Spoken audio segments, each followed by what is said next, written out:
quedarte en casa, carnal. No vas a poder enchufar, sintonizar ni echarte para atrás. No podrás estar enganchado por la escuelita y lanzarte por las chelas en los comerciales porque la revolución no se televisará. La revolución no será patrocinada por Xerox en 4 partes sin comerciales. La revolución no te mostrará fotos de Fox sonando una trompeta, lidiando una carga por parte de López Obrador, Ahumada, el niño verde.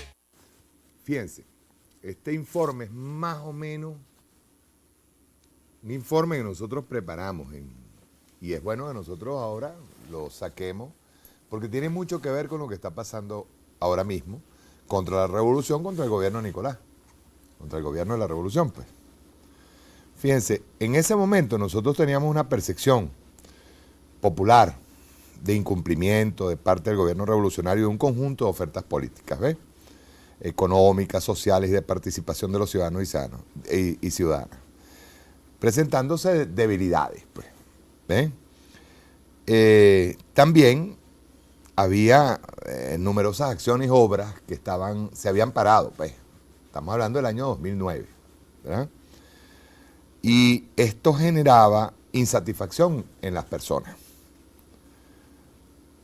El síndrome de la ineficacia, la ineficiencia, el burocratismo, también nos hizo daño y nos ha hecho daño, nos sigue haciendo daño.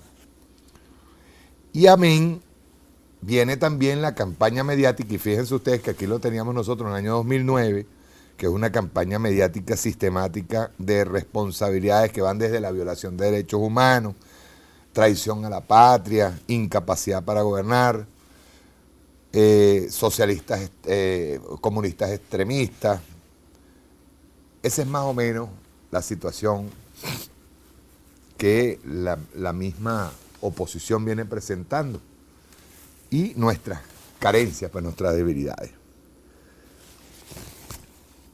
Entonces nosotros partimos primero de lo que fueron sus antecedentes, ¿no? Los antecedentes.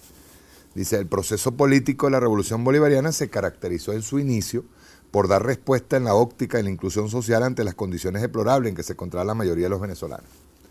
Dichas políticas en su mayoría eran coyunturales, mientras se iban colocando las bases legales y estructurales para transformar el Estado y en especial la economía capitalista.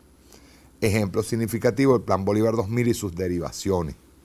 Los procesos cooperativistas, los microcréditos, las ayudas económicas. Estoy hablando del año 2009, este informe.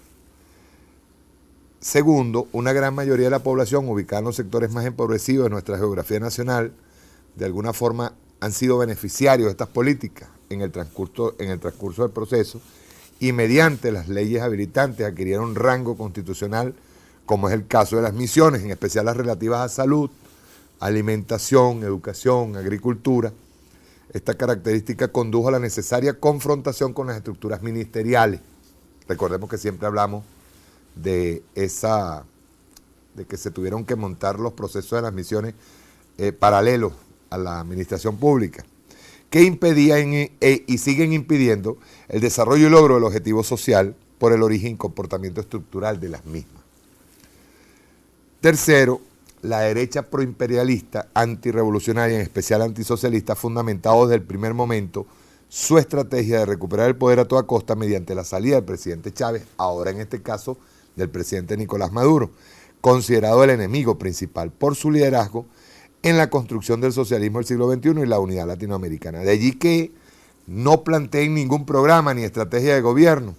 Asimismo, su actividad política gira en torno a la dirección mediática impulsada mediante generación de matrices de inestabilidad política, violación de derechos humanos, vinculación al narcotráfico y a la guerrilla colombiana como estrategia imperial norteamericana. Ahí quiero pararme en algo, que es en la estrategia, porque ellos ciertamente en el año 2011, 2012, en el año 2012, su campaña electoral sí trajo un programa de gobierno, pero un programa de gobierno neoliberal que fue desarmado por el comandante Chávez. Yo tengo, justo antes de las elecciones, una de las ruedas de prensa que dio el comandante Chávez y cuando él desarma En aquel libro de Migus se desarma totalmente lo que era el plan.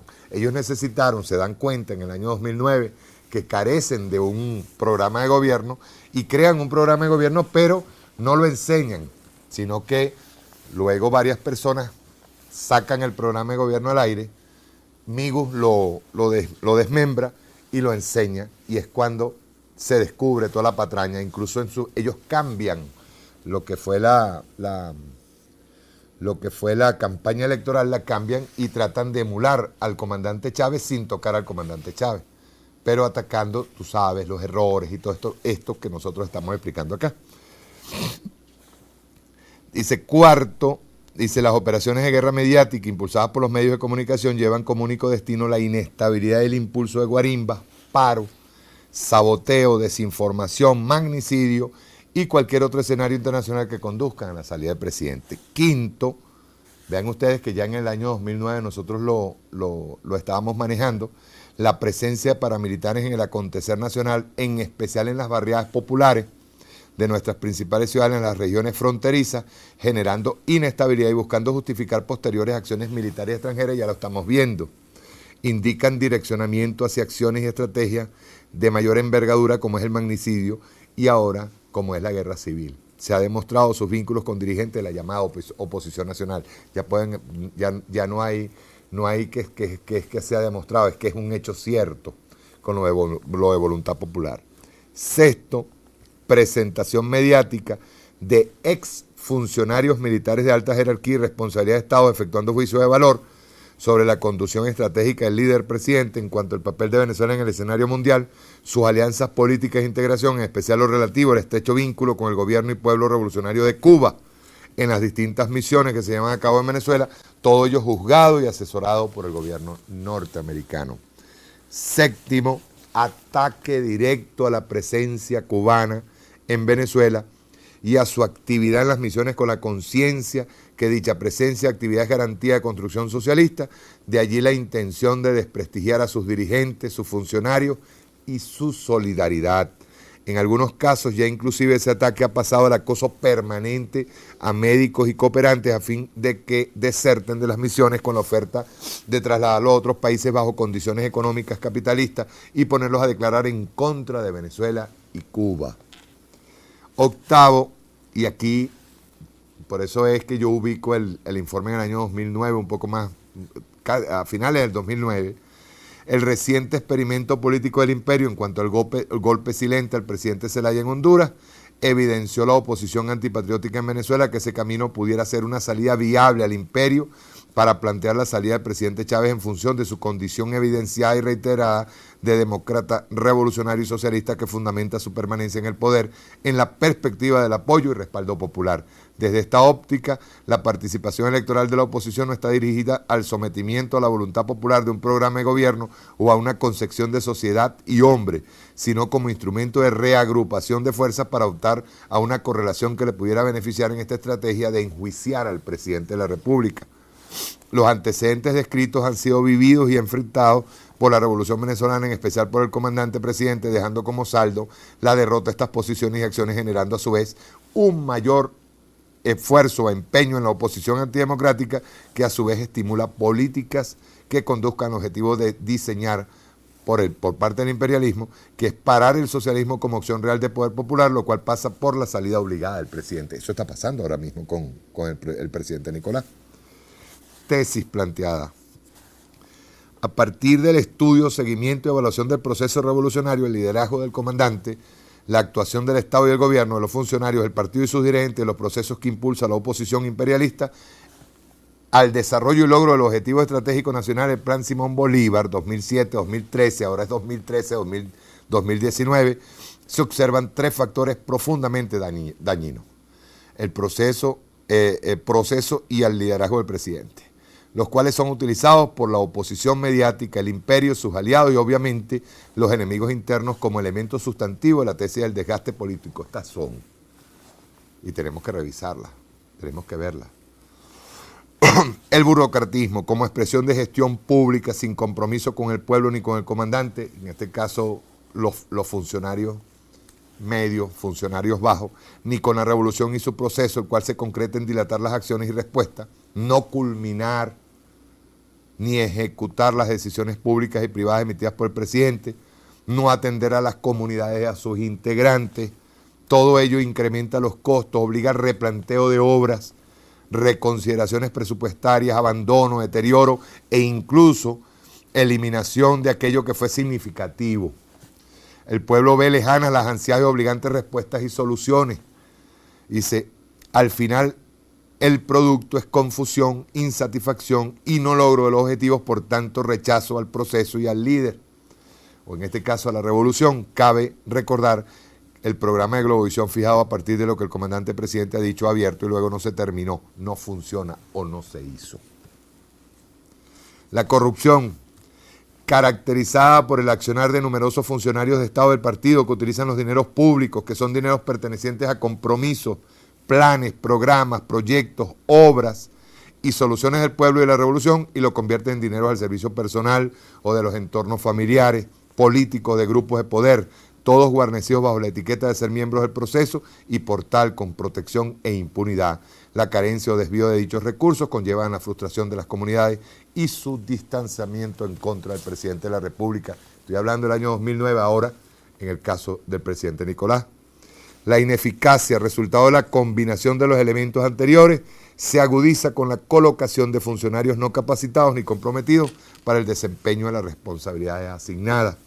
A pesar del esfuerzo, la perseverancia y la pedagogía activa del comandante presidente, en este caso el que era el comandante Chávez, todavía lo tenemos activo, porque es sentimiento y es prédica diaria que nosotros hacemos, en la tarea de formación ideológica política que estimula en todas sus alocuciones, en especial eran los programas a los presidentes para esa época. Estos tres elementos se han venido desarrollando y potenciando bajo una lógica perversa justificadora de los mismos, que van desde la llamada inexperiencia histórica, las infiltraciones obvias del cambio en proceso democrático y finalmente al sentido comunicacional que no lo sepa el jefe porque le incomoda o no se le deben llevar más problemas de los que ya tiene. En el análisis de estos factores que pudiéramos denominar propios de la lógica de la entropía política, se pudiera aceptar la presencia de alguno de ellos como producto de la sobrevivencia del sistema capitalista y la dificultad del nacimiento del nuevo sujeto histórico, el nuevo intelectual de Gramsci, los nuevos valores que la nueva ética socialista requiere. Pero ahí lo estaba explicando el presidente Chávez en el año 2012, luego de ganar las elecciones.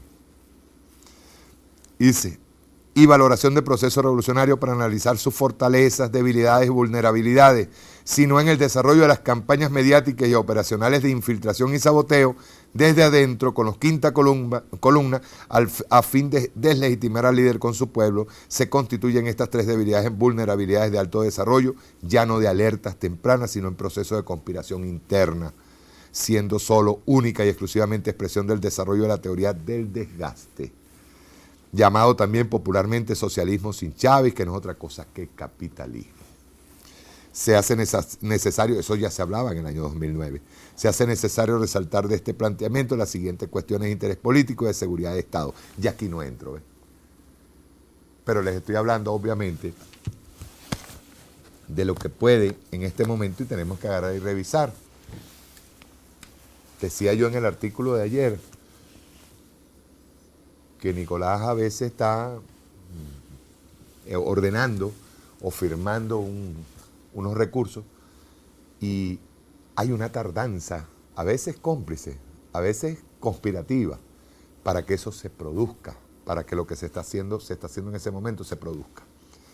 Yo sé de ciertas cosas que se están haciendo ahorita, pero con toda la intención, la muy buena intención por parte del presidente de la República, Nicolás, de frenar el proceso inflacionario, este proceso inflacionario que van haciendo las empresas que están detrás del golpe de Estado y las empresas que están ejecutando el golpe económico. Pero eso todavía no sale. ¿Por qué? ¿Qué está sucediendo?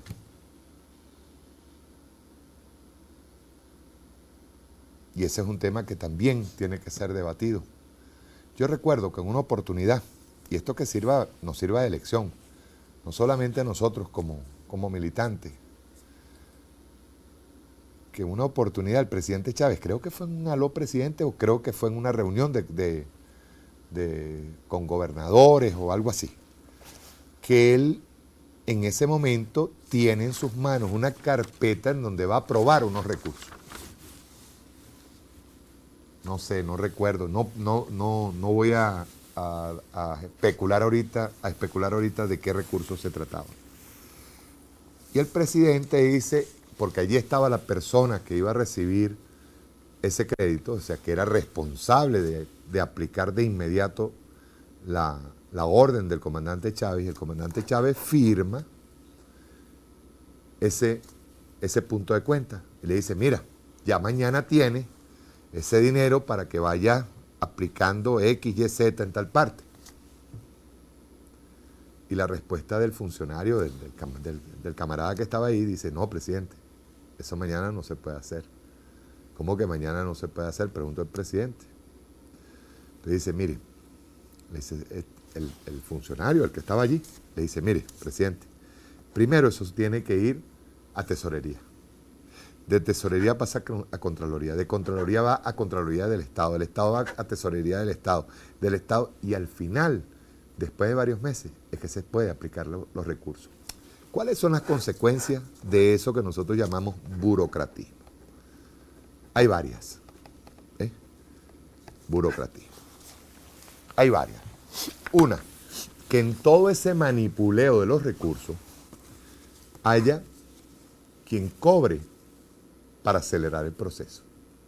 Ya ahí hay un acto de corrupción en medio del acto de burocratismo. Luego, el retardo puede darse por, digamos, que el funcionario honesto diga, no te voy a pagar, y que de inmediato el funcionario que le toca aprobar no lo aprueba. Se hace el loco, lo retarda. Y viene una consecuencia más. Algún día se tiene que aprobar. ¿Verdad? Ya el comandante presidente, en un momento dado, supongan ustedes, pasó por el sitio donde esa obra va a estar, y obviamente en el momento en que pregunte quién va a pagar la pela, y a quien le van a dar la pela es al funcionario que está allí y que no ha hecho el trabajo porque no ha recibido el dinero. Pero el funcionario que está allí va a decir de una vez, presidente, sí, pero es que fulanito de tal o tal institución no me ha aprobado el recurso. Consecuencias de eso, que al final tanto es el retardo que provoca el burocratismo, que provocan los negociados de ese burocratismo, que al final el costo de la obra, es decir, los recursos que llegan no cubren el costo de la obra, y hay que, digamos, reorientar o reproyectar o rehacer todo el proyecto para saber cuánto ahora hay que pedir de nuevo un crédito adicional para poderlo terminar. Esa es una falla nuestra durísima que nosotros tenemos que plantearnos cómo resolverla. Primero, de antemano, que todo aquel funcionario dentro de la administración pública, yo siempre he dicho que la administración pública está preñada de escuálidos, ¿no? Primero hay que entender que ese funcionario de la administración pública debería estar preso. Porque si el presidente de la República aprueba un punto de cuenta para un proyecto que tiene X precio, y en este caso, pues, que Nicolás Agarri apruebe, pues, un punto de cuenta para X proyecto, y ese punto de cuenta que él está firmando hoy llega 6 meses después, los recursos, y provoca un alza en los precios, obviamente, el presidente Nicolás queda mal delante de los demás. Es obvio. Y ojo, yo no estoy defendiendo el hecho de que también hay que hacerle una vigilancia completa a que ese recurso llegue lo antes posible, pasando por todas estas leyes burocráticas que a veces dan, pero que llegue lo antes posible al sitio donde tiene que llegar. como también para hacer un proyecto hay que vigilar que todos los precios estén adecuados y que todo se dé en sana paz. Pero al final, la respuesta es que nosotros tenemos, para poder luchar contra ese monstruo, tenemos que comunicarnos, hacer sinergia con el pueblo. La Contraloría Social es importantísima, la inteligencia social es importantísima, la participación popular es importantísima, las comunas de las que habla el comandante Hugo Chávez son importantísimas, la relación directa entre Estado y pueblo y poder popular es importantísimo para poder arrinconar la burocracia, la ineficacia, la ineficiencia, todas estas taras que son las que nos están reventando el trabajo. Quería decirles eso y de paso que tenía que pasar por el golpe de timón, porque otra cosa que con esto culmino, que para mí es importantísimo, las condiciones del presidente. El presidente, cuando está mencionando allí las condiciones en que fue hacia esa batalla que yo la considero heroica, fue su última batalla electoral y la considero heroica, da cuenta de qué era lo que estaba pasando por dentro del comandante. Cuando él explica y de manera jocosa que él le amarraron la mano izquierda en un ring de boxeo contra la oposición y no pudo desarrollar ni siquiera el 10%. Imagínense ustedes tamaño esfuerzo heroico que estaba haciendo el comandante Chávez. Por eso, ayer, precisamente, una de las cosas que yo explicaba, que nosotros tenemos que tener en cuenta todos estos procesos, y no solamente nosotros, el presidente, los ministros, los gobernadores, todos tienen que tener en cuenta todo ese proceso. Todo ese proceso. Yo he visto cómo de manera, yo siempre he pensado esto que esta es la realpolitik, ¿no? Que uno agarra y a mí nunca me ha gustado eso, honestamente. Odio enormemente esa forma de hacer política. De sonreír y decir, eso lo vamos a solucionar ya. Pasan 6 meses y no está solucionado nada. Eso es terrible. Porque la gente que está al frente, que está viendo esa sonrisa y el carisma del líder, cuando agarra y dice, sí, nosotros vamos a solucionar eso, resulta que el líder, en ese momento que tiene toda la intención del mundo de desarrollar X proyecto, de ayudar en X proyecto, al final termina siendo objeto, posiblemente, de la burocracia, de la ineficacia de quienes lo rodean. Por eso es tan importante desarrollar una relación más directa con el poder popular. Directa, digo, con las comunas. Directa, digo, con la Contraloría Social. Y directa, digo, con inteligencia social. Y que caiga el que tiene que caer. El que no está haciendo su trabajo, el que se está cogiendo recursos, el que tiene que ir preso. Yo creo que este pueblo inmediatamente sentiría, yo ya lo decía, ¿no?, que este pueblo se sentiría fortalecido en el momento en que comencemos a ver presos. Presos. Créanme. Se fortalecería enormemente, moralmente. Y saldría a acompañar al funcionario, incluso al presidente de la República, al lado de él, hombro a hombro, para construir la revolución. Tiene que haber preso. Y hay una cosa que para mí es, miren, quiero explicar algo. Esto vaya como, el presidente de la República es el presidente de la República. Nicolás es el presidente. Nicolás está lejos de lo que pueden haber de grupos y de presiones y todo esto. Nicolás es uno.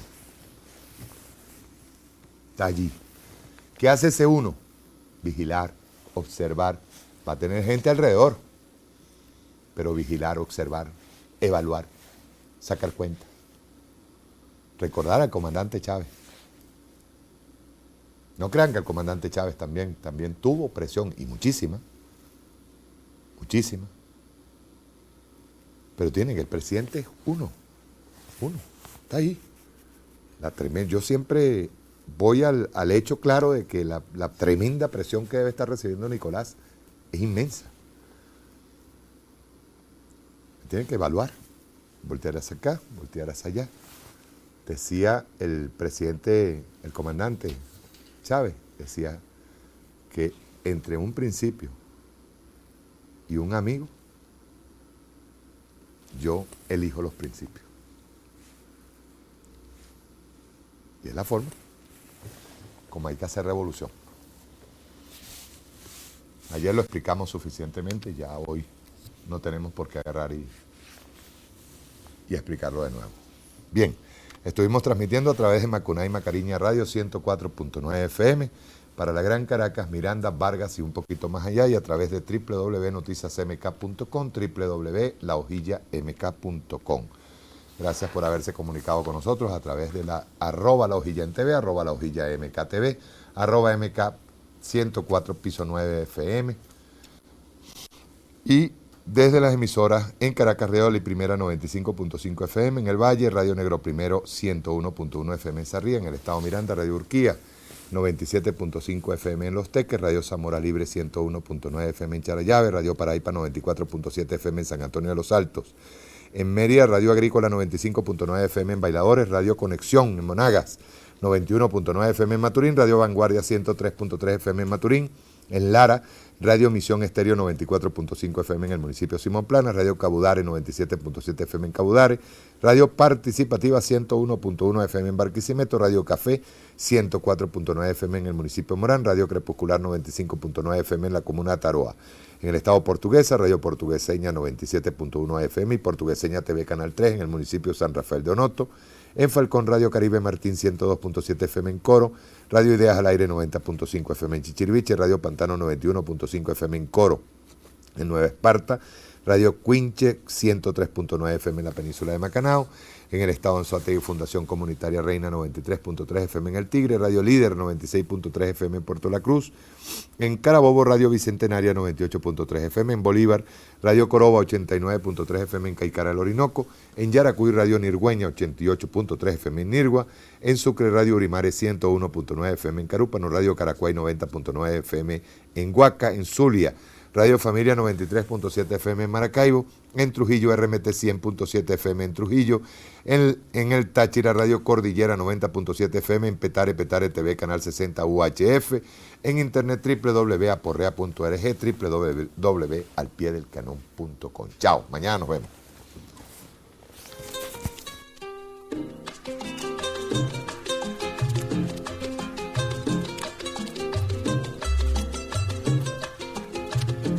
Aquí pensaban seguir ganando el 100% con casas de apartamentos y echar al pueblo a sufrir y seguir de modo cruel contra el pueblo conspirando para seguirlo explotando, y en eso llegó Fidel.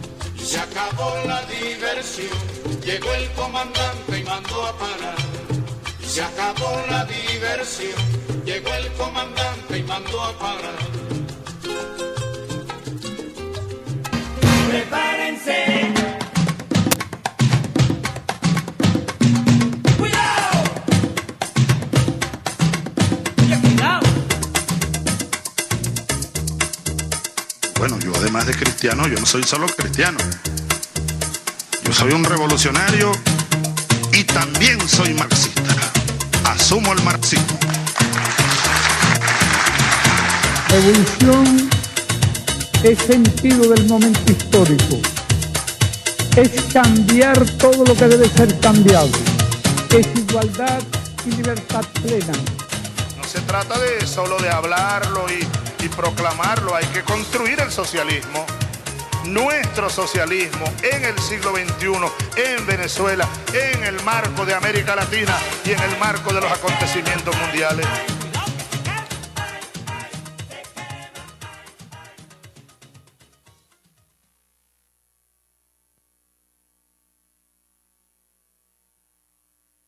En ley, que es la defensa del ciudadano, la defensa de la población en cuanto a los ataques mediáticos, ¿no?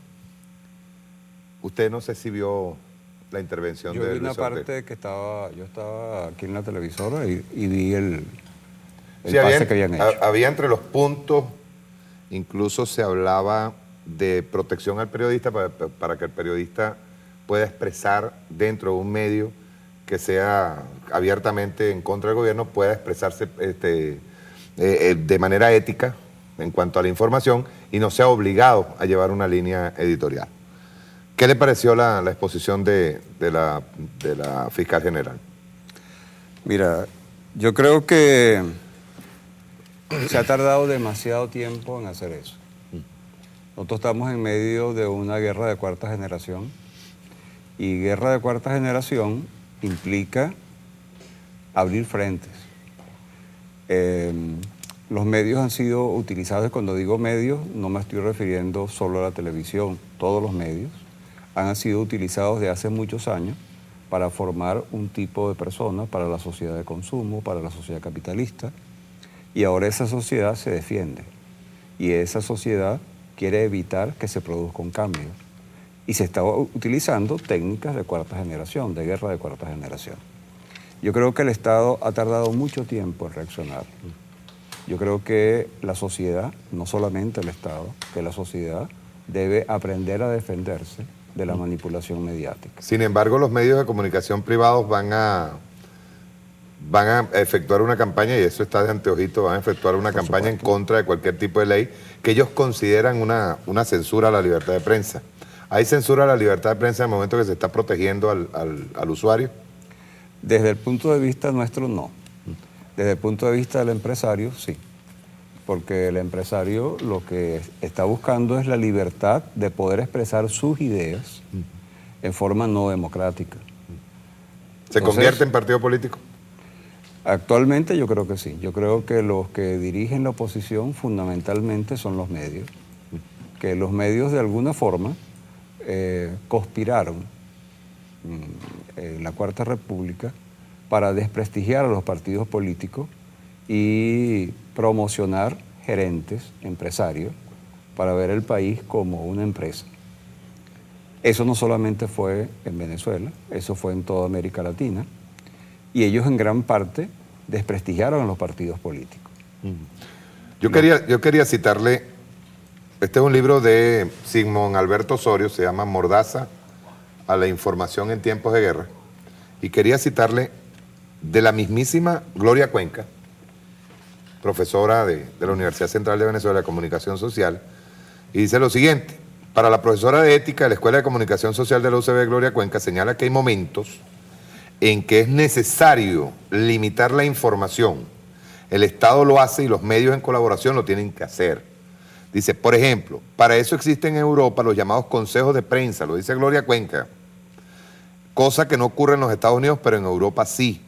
Porque, claro, como los europeos han vivido 2 guerras mundiales, saben que se puede presentar una contradicción muy fuerte entre la libertad de información y seguridad nacional. Considera Cuenca que el hecho de que un profesional de la comunicación tenga una ética del periodista no significa que se pueda publicar todo. Dice, hay límites de tipo ético, jurídico, político e incluso personales. La libertad es relativa y tratamos de que sea lo más completa posible. ¿Y cómo la tratamos? Buscando decir las cosas de la manera que no hieran, que no caigan en el amarillismo, que tú no lo enfrentes en un conflicto.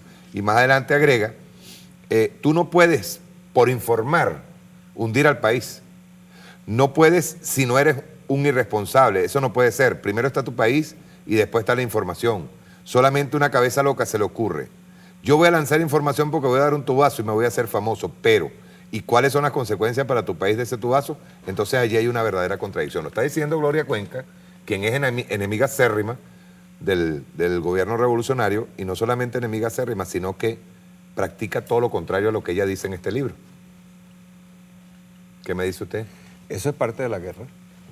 Yo creo que, te repito, yo creo que estamos en un proceso de guerra de información y en los procesos de guerra esas cosas ocurren y son válidas desde el punto de vista de ellos. Ellos pueden utilizar todas las herramientas y uno tiene que aprender a defenderse de eso. Entonces yo creo que ahorita la sociedad venezolana tiene que darse cuenta de que estamos en un proceso de confrontación de paradigmas, confrontación de ideas, que en ese proceso de confrontación de ideas, el poder mediático del capitalismo es muy superior internacionalmente y nacionalmente, y que esa superioridad la utiliza para de alguna forma programar y manipular la mente de la mayoría de la población, y eso hay que darse cuenta y aprender a crear anticuerpos en contra de eso. Profesor, como usted dice, ¿no? El tema de crear anticuerpos, cuando se intenta aprobar leyes o proyectos de ley como el que presentó hoy la fiscal, ¿no? Y teniendo en cuenta que la televisión y los demás medios se han intentado convertir en el nuevo modelo ético de la sociedad. Ellos deciden lo que es bueno, ellos deciden lo que es malo, lo que es verdad y lo que es mentira. ¿Cómo la sociedad, cuando no tiene al Estado de su parte, como pueden ser países como Colombia, los Estados Unidos, cómo se defienden ante esa agresión del medio de comunicación que simplemente impulsa cuestiones como el consumismo, como el egoísmo, como el maltrato, y atomizando a la sociedad, ¿no? Segregando a que simplemente se conviertan en espectadores de la acción y no se agrupen para formar parte de esa acción? ¿Cómo esa sociedad logra combatir ese imperio, ese dominio mediático cuando no tiene al Estado de su parte?